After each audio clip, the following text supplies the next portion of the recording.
ನಮಸ್ತೆ ವೀಕ್ಷಕರೇ, ಸುದ್ದಿ ನ್ಯೂಸ್ ಬುಲೆಟಿನ್ಗೆ ಸ್ವಾಗತ.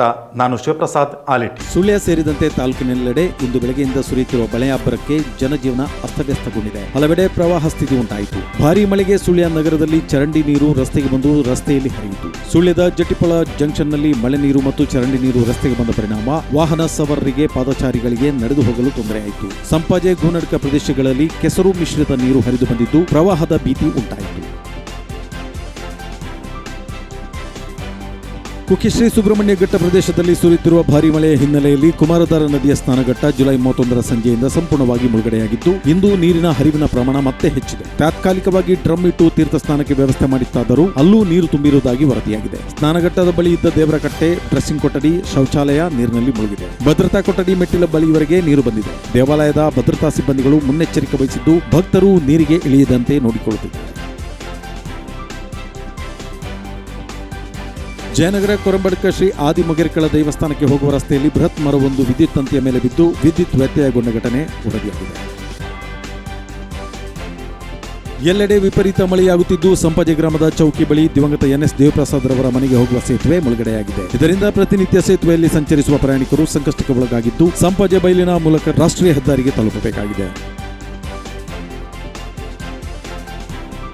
ಭಾರೀ ಮಳೆಗೆ ಸಂಪಾಜೆ ಗ್ರಾಮದ ಸರ್ಕಾರಿ ಆಸ್ಪತ್ರೆ ಬಳಿ ಇರುವ ಶವಗಾರದ ಗೋಡೆ ಜರಿದು ಪಕ್ಕದಲ್ಲಿದ್ದ ಅಂಗನವಾಡಿ ಕೇಂದ್ರದ ನೀರಿನ ಟ್ಯಾಂಕಿಗೆ ಹಾನಿಯಾಗಿದೆ.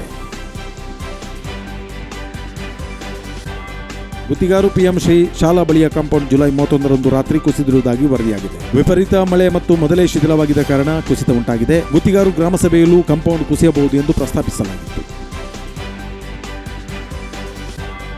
ದುಗಲಡ್ಕ ಕಲ್ಮಡ್ಕ ಎಂಬಲ್ಲಿ ಭಾರಿ ಗಾತ್ರದ ಮರ ಬಿದ್ದು ಹಾನಿ ಸಂಭವಿಸಿದ ಘಟನೆ ವರದಿಯಾಗಿದೆ. ಕಲ್ಮಡ್ಕ ಚೇತನ್ ಎಂಬುವರ ಮನೆ ಸಮೀಪವಿದ್ದ ಭಾರಿ ಗಾತ್ರದ ಮರವೊಂದು ಗಾಳಿ ಮಳೆಗೆ ಬುಡ ಸಮೇತ ಮುರಿದು ಬಿದ್ದಿದೆ. ವಿದ್ಯುತ್ ವೈರ್ ತುಂಡಾಗಿ ಕೃಷಿಗೂ ಹಾನಿಯಾಗಿದೆ. ಸುದ್ದಿ ನ್ಯೂಸ್ ಬುಲೆಟಿನ್ನಲ್ಲಿ ಅಲ್ಪ ವಿರಾಮ. ಅತ್ತೆ, ಇದು ನನ್ನ ಬರ್ಡೇ ಗಿಫ್ಟ್. ಇದೆಲ್ಲ ಜೀವನದಲ್ಲಿ ನನಗೋಸ್ಕರ ತಗೊಂಡ್ಬಂದಿದ್ದಾರೆ. ನಿನ್ ಮೇಲೆ ತುಂಬಾ ಚೆನ್ನಾಗಿ ಕಾಣುತ್ತೆ. ಇದು ತುಂಬಾ ಚೆನ್ನಾಗಿದೆ ಅಲ್ವಾ? ತುಂಬಾ ಚೆನ್ನಾಗಿದೆ.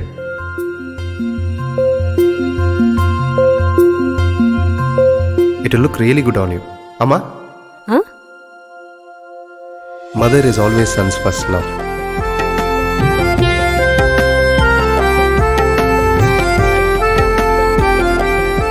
ಪ್ರತಿ ಪೀಳಿಗೆಯ ಪ್ರೀತಿಯ ಮಳಿಗೆ GL ಆಚಾರ್ಯ ಜುವೆಲ್ಲರ್ಸ್. ವಿರಾಮದ ನಂತರ ಮತ್ತೆ ಸುದ್ದಿ ನ್ಯೂಸ್ ಬುಲೆಟಿನ್ಗೆ ಸ್ವಾಗತ.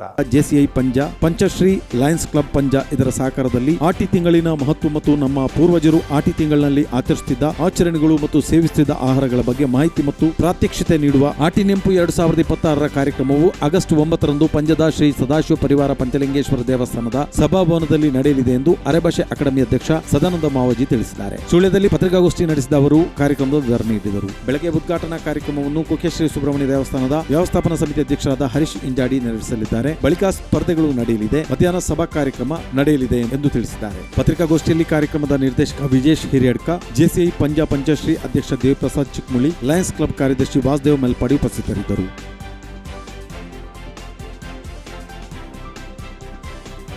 ಮಂಜೂರಾಗಿರುವ ಇಂಟರ್ಲಾಕ್ ಕಾಮಗಾರಿಯನ್ನು ಶೀಘ್ರದಲ್ಲಿ ಮಾಡಿಕೊಡುವಂತೆ ಗುತ್ತಿಗೆದಾರರಿಗೆ ತಹಶೀಲ್ದಾರ್ ಸೂಚನೆ ನೀಡಿದ್ದಾರೆ. ಕೆರೆಮೊರೆ ಪರಿಸರದಲ್ಲಿ ದಲಿತ ಕುಟುಂಬದ ಮನೆ ಸೇರಿದಂತೆ 12 ಮನೆಗಳಿಗೆ ವಾಹನ ಹೋಗಲು ರಸ್ತೆ ಇಲ್ಲದ ಬಗ್ಗೆ ಮನೆಯವರು ಮಾಡಿರುವ ಬೇಡಿಕೆ ಮತ್ತು ಸಮಸ್ಯೆಯ ಬಗ್ಗೆ ಸುದ್ದಿ ಯೂಟ್ಯೂಬ್ ಚಾನೆಲ್ನಲ್ಲಿ ವರದಿಯಾಗಿರುವ ಹಿನ್ನೆಲೆಯಲ್ಲಿ ಸ್ಥಳಕ್ಕೆ ತಹಶೀಲ್ದಾರ್ ಮಂಜುಳಾರವರು ಭೇಟಿ ನೀಡಿ ಸಂಬಂಧಪಟ್ಟ ಅಧಿಕಾರಿಗಳ ನಿಯೋಗ ಮತ್ತು ಸ್ಥಳೀಯ ವಾರ್ಡಿನ ಜನಪ್ರತಿನಿಧಿಗಳೊಂದಿಗೆ ಪರಿಶೀಲನೆ ನಡೆಸಿದ್ದಾರೆ. ನಿಯೋಗದಲ್ಲಿ ನಗರ ಪಂಚಾಯತ್ ಮುಖ್ಯಾಧಿಕಾರಿ ಬಸವರಾಜ್, ಗ್ರಾಮ ಲೆಕ್ಕಾಧಿಕಾರಿ ತಿಪ್ಪೇಶ್ ಹಾಗೂ ಕಂದಾಯ ಇಲಾಖೆಯ ಅಧಿಕಾರಿಗಳು ಮತ್ತು ಸಿಬ್ಬಂದಿಗಳು ಇದ್ದರು.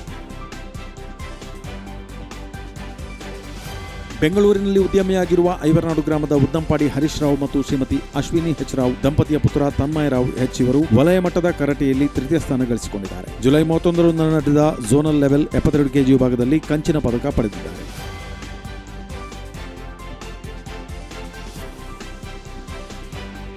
ಸುಳ್ಯದ ಓಡಬಾಯಿ ಬಳಿ ಕಾರು ಮತ್ತು ಬೈಕ್ ಅಪಘಾತ ಸಂಭವಿಸಿ ಬೈಕ್ ಸವಾರ ಗಂಭೀರ ಗಾಯಗೊಂಡು ಸುಳ್ಯದ KVG ಆಸ್ಪತ್ರೆಗೆ ದಾಖಲಾದ ಘಟನೆ ವರದಿಯಾಗಿದೆ. ಗಾಯಗೊಂಡ ಬೈಕ್ ಸವಾರರನ್ನು ಸುಳ್ಯ ಪೊಲೀಸ್ ಠಾಣೆಯ ಸಿಬ್ಬಂದಿ ಪ್ರಕಾಶ್ ರವರು ಸುಳ್ಯ ಸರ್ಕಾರಿ ಆಸ್ಪತ್ರೆಗೆ ತಂದು ದಾಖಲಿಸಿದ್ದು ಅಲ್ಲಿಂದ ಹೆಚ್ಚಿನ ಚಿಕಿತ್ಸೆಗಾಗಿ ಲೈಫ್ ಕೇರ್ ಆಂಬ್ಯುಲೆನ್ಸ್ ಮೂಲಕ KVG ಆಸ್ಪತ್ರೆಗೆ ಕರೆತಂದು ಚಿಕಿತ್ಸೆಗಾಗಿ ಮಂಗಳೂರಿನ AJ ಆಸ್ಪತ್ರೆಗೆ ಕರೆದೊಯ್ಯಲಾಗಿದೆ. ಬೈಕ್ ಸವಾರ ಐವರ್ನಾಡು ಗ್ರಾಮದ ಲವಕುಮಾರ ಭಾರತಡ್ಕ ಹಾಗೂ ಕಾರು ಚಾಲಕ ಐವರ್ನಾಡು ಗ್ರಾಮದ ಚೆಮ್ನೂರು ಕುಸುಮಾಧರ ಎಂದು ತಿಳಿದುಬಂದಿದೆ. ಹಳಗೇಟು ನಿವಾಸಿ ದಿವಂಗತ ಎಸ್ ಖಾದರ್ ಡ್ರೈವರ್ ಅವರ ಪತ್ನಿ ಬಿ ಫಾತುಮರ್ ಅವರು ಅಲ್ಪಕಾಲದ ಅಸೌಖ್ಯದಿಂದ ಹಳಗೇಟು ನಿವಾಸದಲ್ಲಿ ನಿಧನರಾಗಿದ್ದಾರೆ. ಅವರಿಗೆ 70 ವರ್ಷ ವಯಸ್ಸಾಗಿತ್ತು.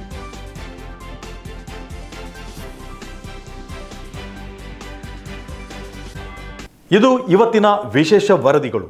ನಿರಂತರ ನ್ಯೂಸ್ ಅಪ್ಡೇಟ್ಗಳಿಗಾಗಿ ನೋಡ್ತಾ ಇರಿ ಸುದ್ದಿ ವೆಬ್ಸೈಟ್. ನಮಸ್ಕಾರ.